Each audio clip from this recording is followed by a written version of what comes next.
Maayong adlaw katawhan sa Dios sa Archdiocese sa Osamis sa ngalan sa atong talahoron nga Arsobispo Archbishop Martin Sarmiento Humuad ug uban sa mga kahugpungan sa mga kaparian sa tibok lokal nga simbahan sa Osamis. Kini ang inyong amigo higala, Father Mark Julius Casaba Samonte.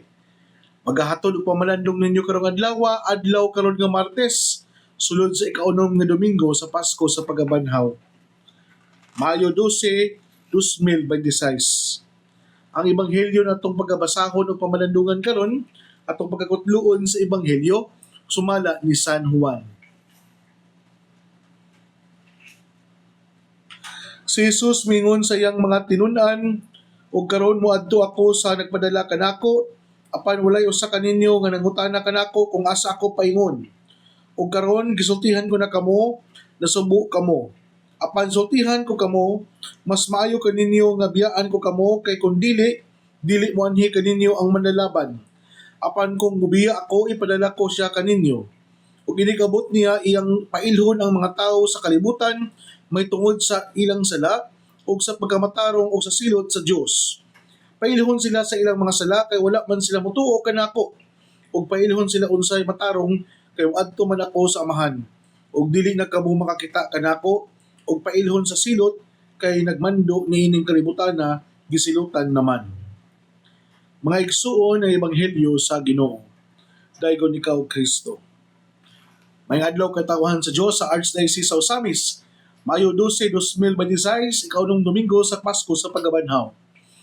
Magigsuon ako ang pagtimbaya sa tuang mga kaparian nga nagsaulog silahang mga birthdays in this month of May. Belated happy birthday, Reverend Father Temi Ruben.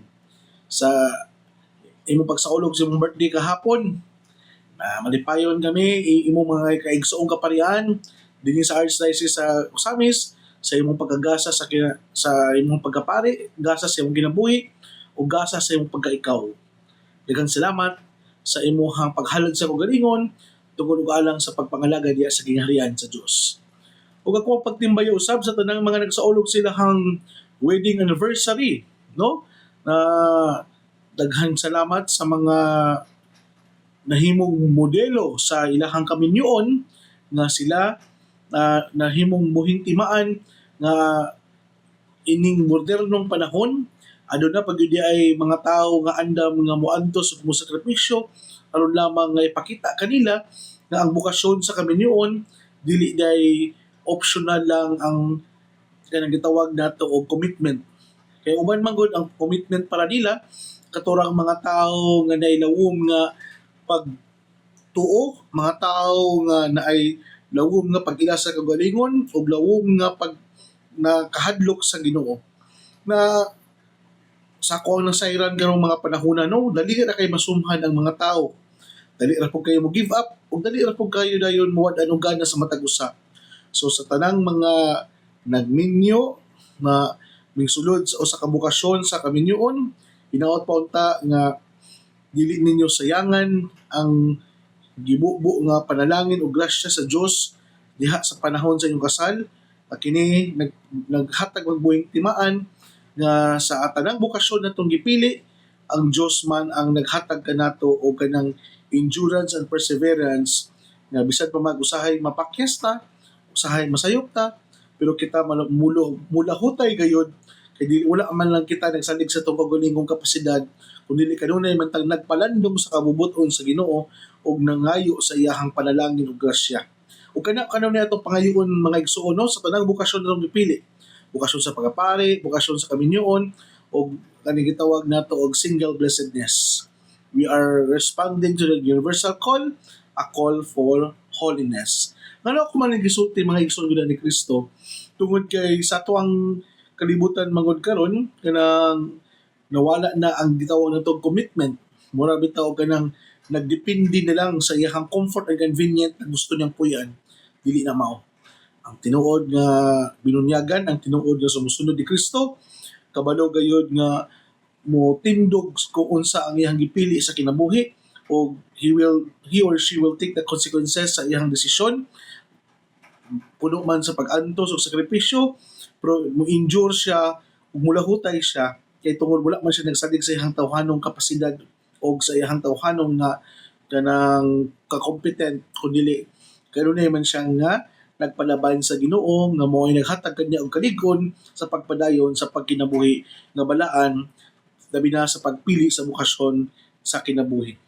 Mga igsoon, nindot kayo no nga sa tuang pagpadayon nato sa tuang kinabuhi aning kalimutana kita usab nga makat-on kung unsaon nato pag ila ang Dios isip na Dios nga usa sa mga nature niya or persona, usa ka Dios nga gitawag nato og espiritu sa kamatuoran. Kabulot kita nga si Kristo usa ka paraklito usa sa mga nature sa Ginoo nga through the persona of Jesus Christ siya buhing timaan nga ang Ginoo wala lang siya nga naglantaw kanato from above kundi mi kanaog siya og nakipag duyog ambit sa kasinatian sa tao. So mo ni nakanindot usab sa persona ni Kristo. Mi-immerse siya, mi-sinati siya, pero mao lagi na nga naaman po'y utlanan kung handod kanus alang po ang iyahang misyon na gihatag sa amahan gadto kaniya na utlanan.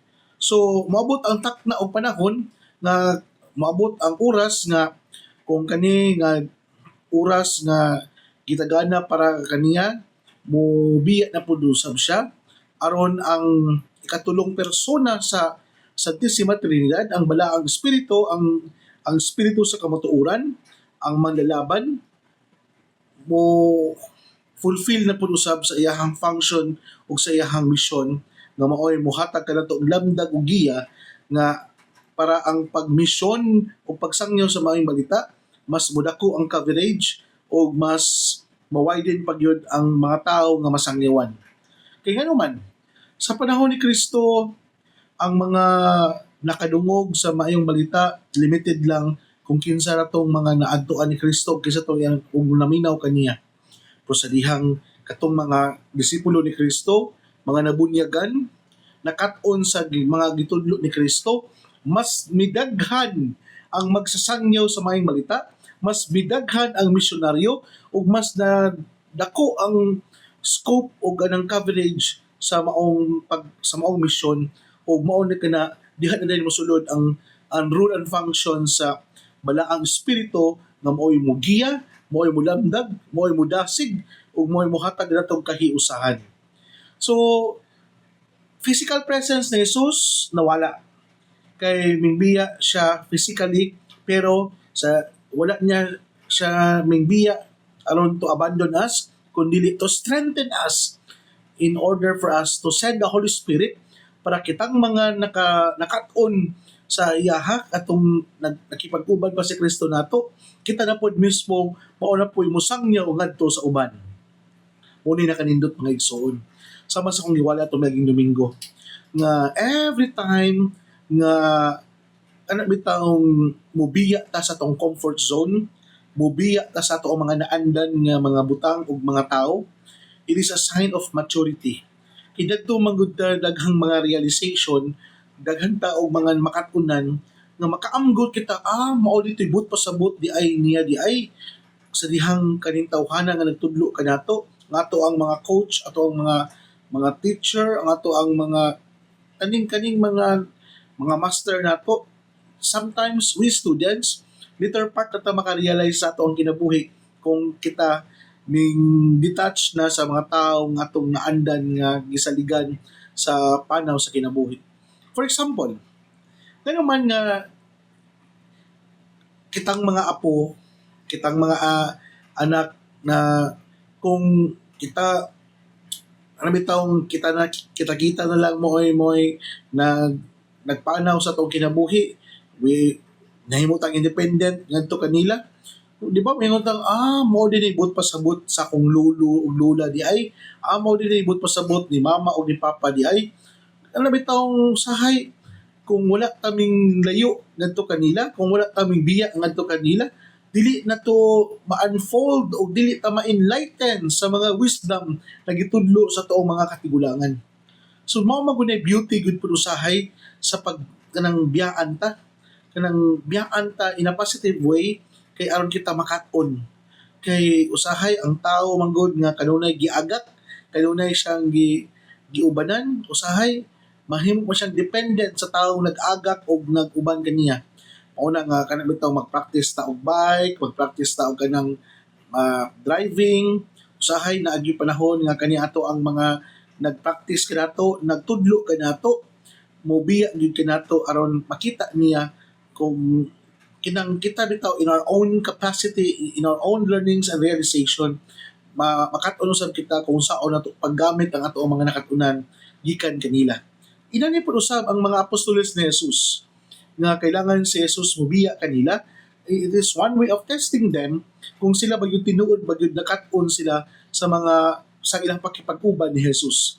Una nga importante gid mga igsoon no nga mintras buhi ug mintras kauban pa nato ang atong Ginoo o mintras naatay tao nga gituring nato nga modelo sa atong kinabuhi, namnamo nato ang mga panahon, i-savor nato ang moment at kauban nato sila kay pag-abot sa takna nga sila mobiya na baka magmahay ta kay nanuman na wala kay nato totally nga nakuha ang ilang mensahe tungod kay wala tay focus, wala tay minghatag sa ato ang kinurot ug tinibuok kayo nga kasing-kasing mintras gitudluan ta. Una sa kinabuhi dili man sa tanang mga takna nga kita makat-on right there and then. Pero hinaot pa unta sa ato ang pagkakat-on aning kinabuhi we are open-minded. Dili unta kita ingon bitaw nga dili ko makat-on ana, dili ko kabalo ana. Now we should learn to lay down our own principles in life. Kabalo kita mo padaplin sa itong mga personal na mga gusto, personal na itong mga plano, o itong mga personal biases in life.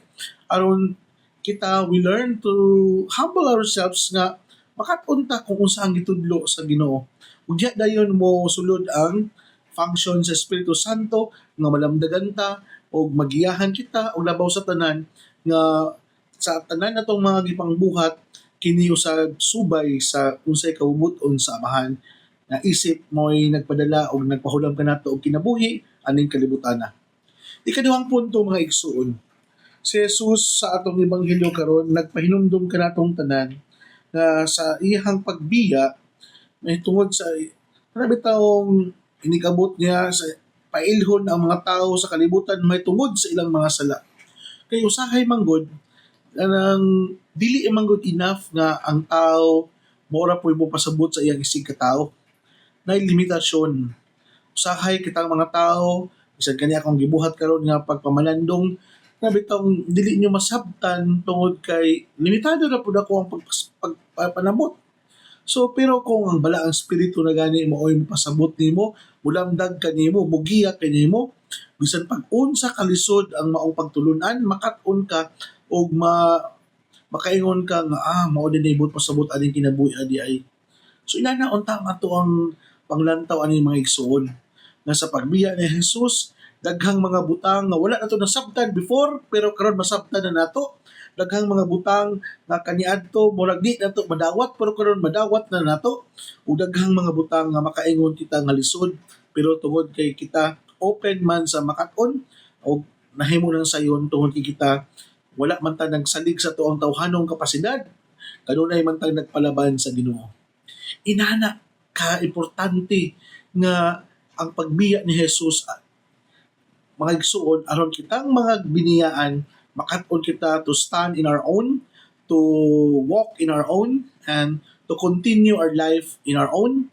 Nga dili kita magpagpalabi pampered, dili kita magpalabi og spoiled, o dili kita magpalabi sa ato ang pagsalig lang kanunay kung unsa ang gitudlo ni Kristo. Kay kung naamagod ang tao bitaw nga nagtudlo nimo, sige ra rin ka og salig. Pero lahi mo tong totally biyaan jud ka, maningkamot jud ka, mahimo jud kang resourceful, mahimo jud kang critical nga by all means mo diskarte jud ka sa kinabuhi aron lamang nga masolusyonan nimo ang mga problema o suliran sa kinabuhi. Ang punto lang ako mga igsuon no is simple ra kaayo. Sa kinabuhi magud nato good kung kita manggod kanang biyaan sa nagtudlo kanato, maningkamot jud ta. Dili gyud nato itong ingon nga mo give up lang ta basta-basta. Kay di man pud ta gusto nga maulawan ang tao nagtudlo kanato. I am referring to Jesus.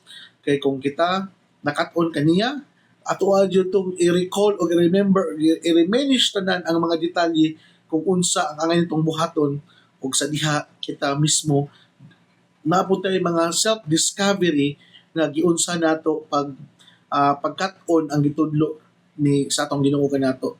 So, nana man gud, naay gitudlo ang Ginoo nato sa usaon pag kinabuhi nato aning kinabuhi isip mga binunyagan.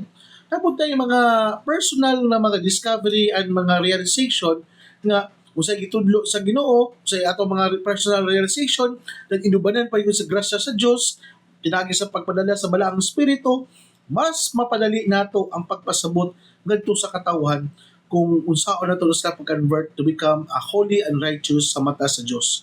Mao lang ito nga sila motuo kanako o pailihon sila kung unsay matarong kay moadto na nako sa amahan ug dili na kamo makakita kanako o pailihon na sa silot kay nagmando ni ining kalibutan na gisilutan man.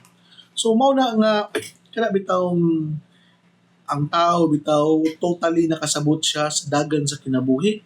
Bisan pag bali-balihon siya og pangtana, bali-balihon siya og istorya, kabalo gyud siya mo explain kay tungod ang iyang pagsabot dili man ingon na mura bitaw ganang gi-spoon feed lang siya kundi dili na po siya personal insight and personal conviction nga siya mismo nakasabot kung unsa ang angay buhaton. Mura bitaw math bitaw ang formula sa math naagi na siya yung mga kanang matawag na to nga na, ang formula naagi na siya kanang kailangan na to memorize. So, pero kung ikaw totally nakasabot kung unsa gyud unsaon pagpangitag solusyon sa usa ka problema, bisan pa og in a long form, in a short form, kaya nimo siyang pangita og solusyon kay nakasabot man ka, nilamdagan man ka sa whole scenario sa maong paghitabo. So, mao na ni ako mga ginagmayng mga insight mga igsoon no nga sa tuang paghatag og solusyon sa kinabuhi kanang dili bitaw ta ingon nga one way ra ang ato ang pagpangita og kanang solusyon kanang bitawng limitado kayo ang pamaagi kanang bitawng naatay plano nga punuon ni usa ka balde ang atong pamaagi is dili lang usa ka pamaagi kundi daghan tag pamaagi mini by all ways and means nga para lang mapuno ni ato ang gusto nga punon. Ang punto na kung maigsoon, sama usab kini sa atong pagtuo ngadto sa Dios na there are many ways and many forms that how can we reach to the kingdom of God na dili lang kung unsa lang ang nakatunan lang sa pipila kundi naabot tay mga personal natong mga diskarte o pamaagi na unsaon nato nga madani ang uban padulong ngadto sa Ginoo.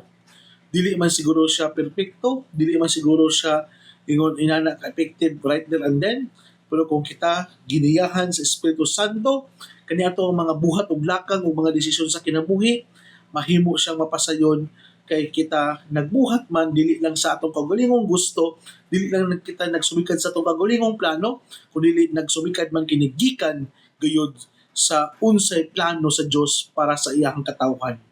So mao na kana mga igsuon, the conversion of heart, the proclamation of the good news, to preach the good news, dili ni siya ingon nga buhat lang sa tao, kundi usa ka buhat sa Ginoo nga kitang mga nilamdagan og mga gisangyawan, kita usab mo himo og mga bag-ong lakang nga mas mapadali nato mapasabot kanila labi na ning panahon sa modernong o digital world o digital time. Ay suon, dili ni siya dali nga mission. It is always coupled with sacrifice. It is always coupled with dying oneself. But in dying oneself, we learn nga usab kita nga makat-on kita nga kung unsa ang pamaagi sa Dios. Dili ang atong gusto matuman kundi dili ang iyaha. Akong pagtimbaya usab sa mga tanang mga nanay nga nagsaulog sa ilang Mother's Day special at naging Domingo. Belated Happy Mother's Day at Laila Del Mundo. Sabado Kahandig and family, Tita Barira and family, Carmencita Samonte and family, Ate Andrea, Ate May, Ate Mikmik, o sa tanang mga nanay no nga naminaw karon, belated Happy Mother's Day kaninyong tanan.